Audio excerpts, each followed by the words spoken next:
మరో breaking party మారలేదన్న 7 BRS ఎమ్మెల్యేలకు high court నోటీసులు ఇచ్చింది.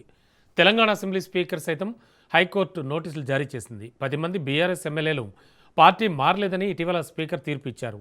స్పీకర్ నిర్ణయాన్ని బీఆర్ఎస్ హైకోర్టులో సవాల్ చేసింది.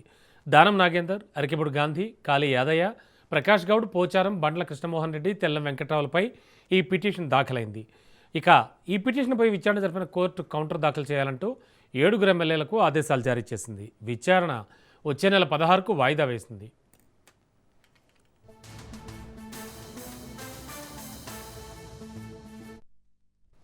మరోవైపు చూస్తే ఖైరతాబాద్ ఎమ్మెల్యే దానం నాగేందర్కు ఇటీవల హైకోర్టు నోటీసులు ఇచ్చింది. బీజేపీ శాసనసభాపక్ష నేత ఏలేటి మహేశ్వరరెడ్డి దాఖలు చేసిన పిటిషన్పై కోర్టు విచారణ చేపట్టింది. దానం పార్టీ మారిన వ్యవహారంపై స్పీకర్ తీర్పును కొట్టేయాలని ఆ పిటిషన్లో ఏలేటి కోరారు. బీఆర్ఎస్ నుంచి గెలిచిన దానం కాంగ్రెస్ నుంచి లోక్సభకు పోటీ చేశారని ఏలేటి తెలిపారు.